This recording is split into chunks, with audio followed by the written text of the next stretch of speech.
Welcome back to another episode of the Mainly Hoops podcast. We're back with another SEC team preview. We've got the Auburn Tigers up next.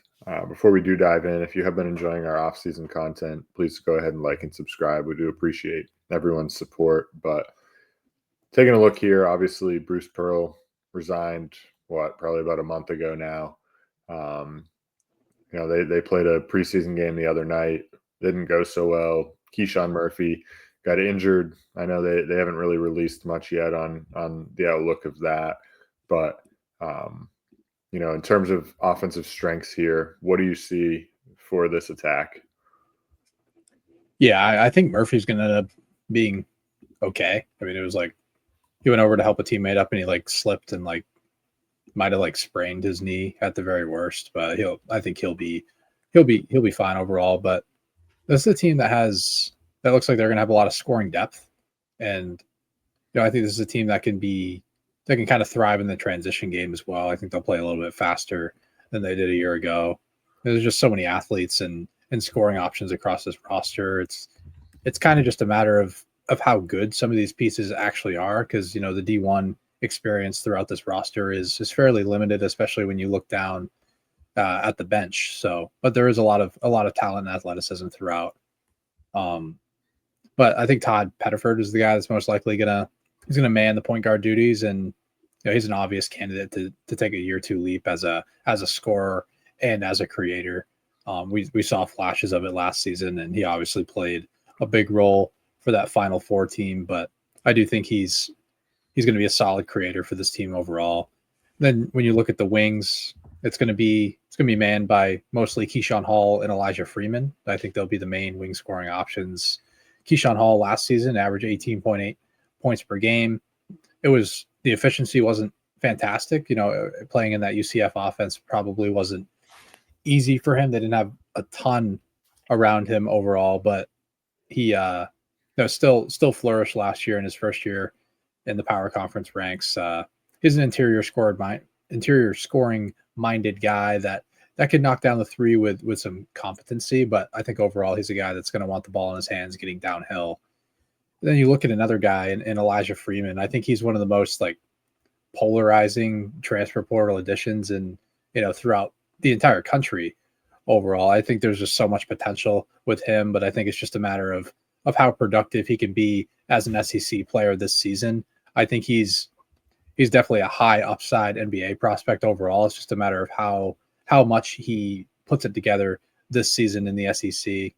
I think he's going to provide value one way or another, and it's particularly in the open floor with the ball in his hands. And he's just one of the best functional athletes. That's kind of the way I described it in the entire country, honestly, already. He's coming from the D2 ranks, played at Lincoln Memorial last season, and he's a guy that obviously is going to provide value at the rim with the ball in his hands. He's just a great athlete, but I think there's also more shooting in the tank with him. He shot at 46% from three last season on just 1.9 attempts per game. I just think there was some overall hesitancy with him to take his 3-point jumper. I think he could out athlete some of those guys at the D2 level, but his catch and shoot game is much more smooth than it would seem for a guy that didn't take that many threes. But obviously I don't think it's a 46% efficiency number, but I do think there's something there with him. And I think there's more potential for him to play off the ball as well. And if you look at some of these other pieces on the roster that can play nice secondary roles, like a Kevin Overton, like an Abdul Bashir off the bench, Jovic, and then Caden Magwood can come in as a backup potential lead guard. It's a roster that has a ton of depth. It's just a matter of how much it comes together over the course of the season. Yeah, no, I think you're certainly right. I think Elijah Freeman's an intriguing prospect, as we kind of talked about in the transfer portal review. Coming from D2, obviously had a lot of success there as a freshman. I think he has a lot of intrigue now. Coming to Auburn, seeing what value he can provide as probably that second wing along with Keyshawn Hall. So I think he's someone certainly to monitor. In terms of weaknesses, obviously, this is a much different looking Auburn offense. Last year, led by Janai Broom in the front court. Obviously, they had Chad Baker-Mazara as well. They had great guards too, but it was they had Janai Broom and Dylan Cardwell to get all over the offensive glass. I don't think they're going to be that spectacular here this year. Not quite as good. Obviously, Keyshawn Murphy coming from Mississippi State, where offensive rebounding is a focus. Like he has a career 9.8% offensive rebound rate. He's really good in this area. But looking at the roster as a whole, I don't really see them being great on the offensive glass. And I think that it kind of bleeds now into my next weakness, which is just the front court scoring in general, the front court offense. Like I just don't see much production coming from here. You just don't have a guy like Janai Broom. You can dump it into the post and play through him. There's nothing like that. You're not going to do that with Keyshawn Murphy. You're not going to do that with really anyone else here. I mean, maybe you can use like Keyshawn Hall occasionally, like when he gets favorable matchups to post him up, but he's not like there's just no strong interior presence here, to really provide any value here for Auburn. So those are my two biggest concerns. I just don't really see it with this front court group, and it's just comparatively to last year, just far different looking. And then one final thing, I know you mentioned like they're probably going to play a little bit faster, with Tahad Pettiford as that lead guard more than likely. I think they might struggle taking care of the basketball at times. Keyshawn Hall coming from UCF, a team that was pretty loose with the ball.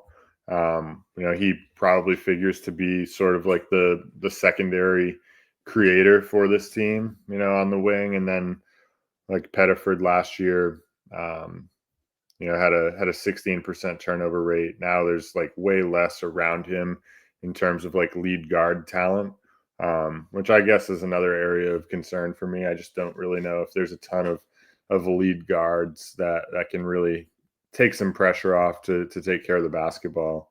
So if they're going to play a little bit faster, I could definitely see like where Moore's on Pettiford's plate as a primary creator,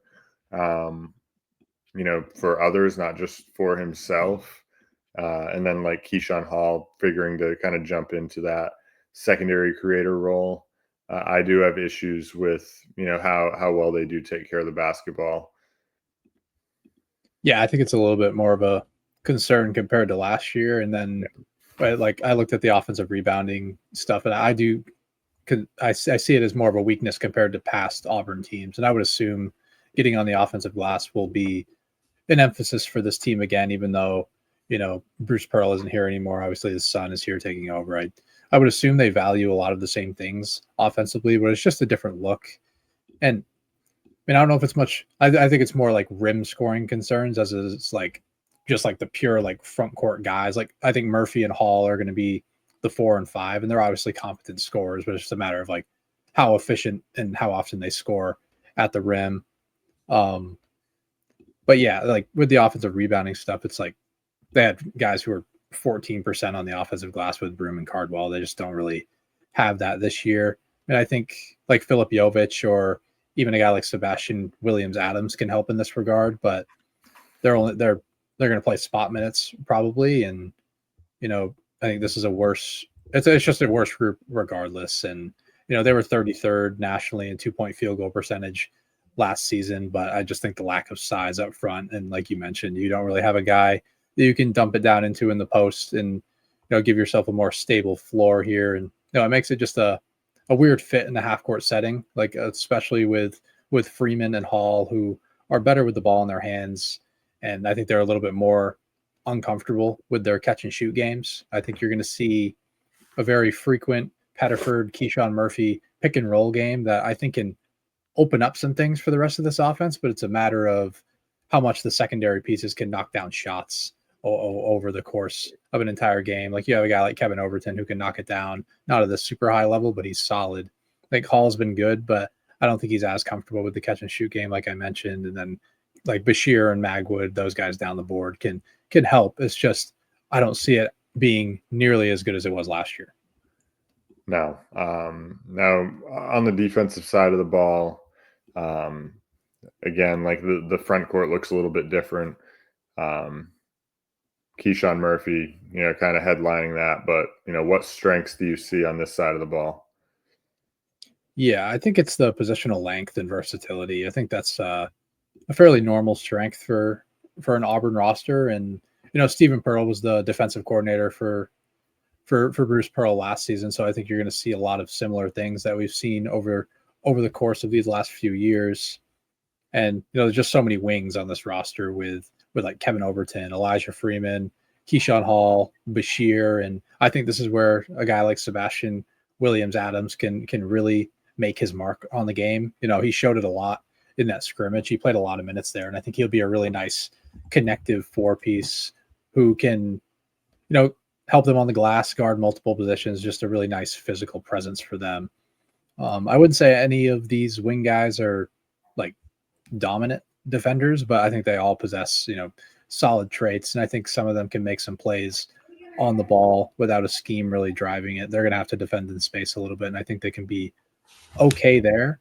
And, I think there's even some lineups where Elijah Freeman can play the 2 and they can play a little bit bigger up front with, you play Hall at the 3, Williams Adams at the 4, and Murphy at the 5, which just creates, a very like, the spacing for offense is going to have to be really good to open up offense for those guys. But, these guys can just play it in the gaps at a high level and still be able to defend the 3.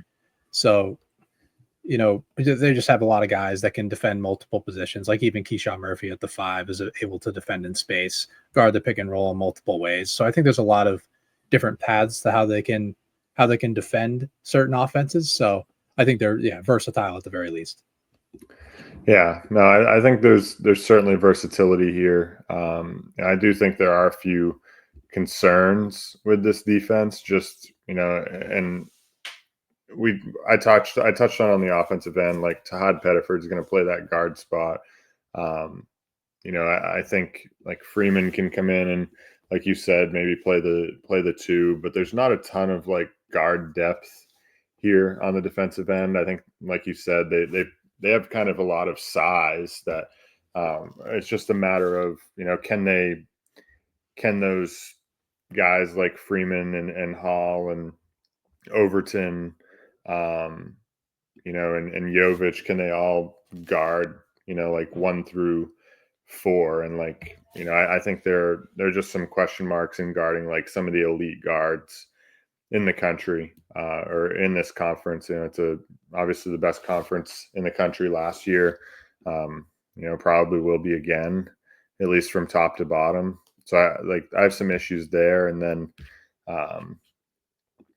a couple other things with the front court again, like Keyshawn Murphy is a solid rim protector at career 5.4%, but the rim protection depth I think is a little bit of an issue. I don't really see a ton behind him.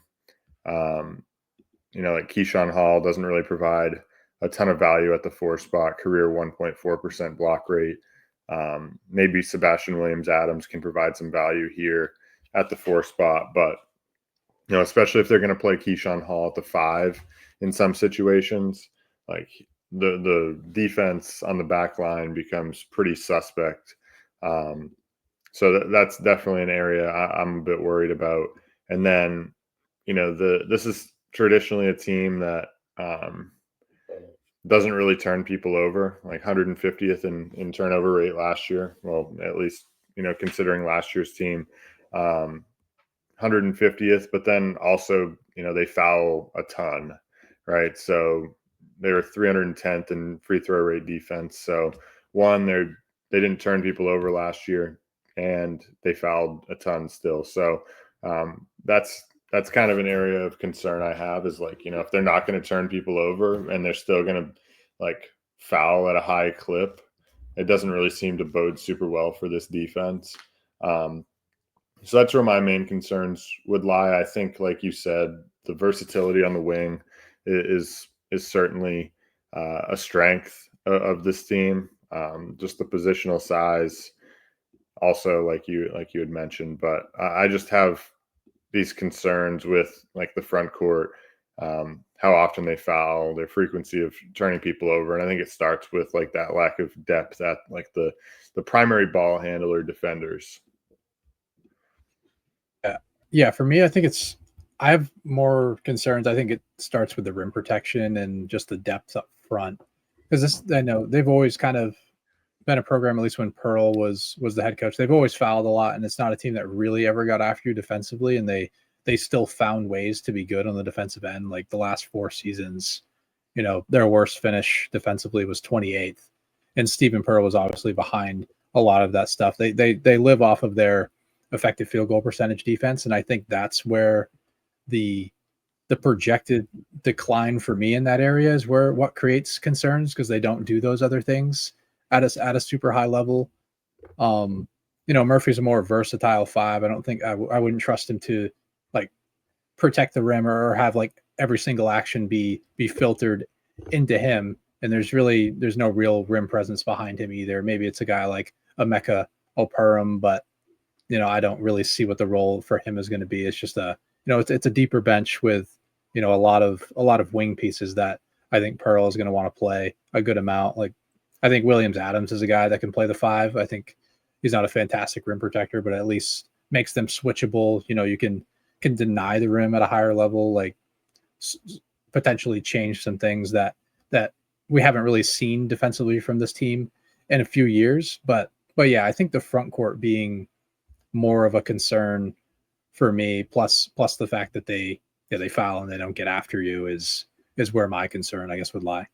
Yeah, for sure. I mean, there's just not a ton up front, which leads me to believe that they just won't protect the rim well. They won't really defensive rebound all that well.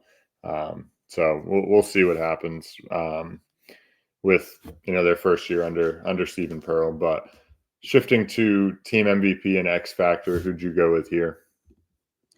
I went with Tahad Pettiford for my MVP. I think I'd be willing to say he's the most sure thing for this offense this season.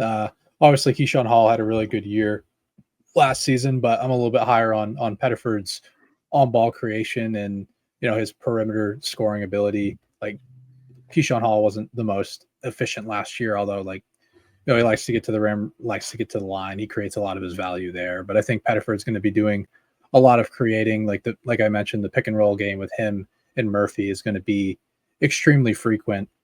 But for my X factor, I went with Elijah Freeman. I just think there are a lot of swing skills in his game that could potentially make him a breakout guy and could potentially make him the MVP for this team. It's particularly the shooting for me. If I can see him knock it down at 35% on like 3 or 4 attempts per game. He only averaged 2 last season at Lincoln Memorial. And like I said, I think a lot of that stuff was from him just trying to out athlete everyone at that level. I think, if he doesn't even really need like that much time and space. I think he has a rather quick release. It's just he just didn't want to shoot those shots. So I do think he's a better off-ball player than he's kind of perceived to be. So I think there are swing pieces or swing skills in his game that make him the X factor. Yeah, I went with Todd Pettiford as my MVP as well. I mean, we saw what he was capable of down the stretch last year.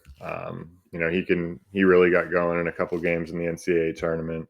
He's a really fun watch, and I think that'll be the case even more so this year. It felt like, particularly in all the big games last year. I remember when we were recording podcasts early in the season last year, and he would come in and play like 18 minutes and have 17 points on pretty efficient shooting. Like he can really get cooking pretty quick. So he should be a really fun watch for them this year. My X factor, I went with Keyshawn Hall. I think his ability to kind of play a lot of different positions, but also, be like their secondary creator on the offensive end, leads me to believe he's like a key swing piece in determining whether or not they reach their ceiling or floor. So, he had a good year last year at UCF. I'm looking for him. Can he take that next step now on a bigger stage at Auburn? But ceiling and floor for this team, who'd you go with here, or what'd you go with here? Yeah, I think there's a path for them to be top 3 in the league. I think they have a lot of depth and a lot of balance. I still think they're still a good team on both ends of the floor, despite like some concerns we have. Like maybe they're not the same elite level that they were last year, a team that went to the Final Four, and even the year before that, they finished 4th in adjusted overall efficiency on Torvik. Obviously, they went down in the first round to Yale that year, but they were one of the best teams in the country. I don't really see it there, although they're still going to be solid. So I think there's a path for them to get to 3rd in the SEC and a 3 or 4 seed in the tournament. And I had my floor as a 9 seed, or as 9th in the SEC and a 10 seed in the tournament. I just think the two-way rim, like they're just lacking really on both ends with their rim presence. So I do think there's a lower floor than there has been in the past.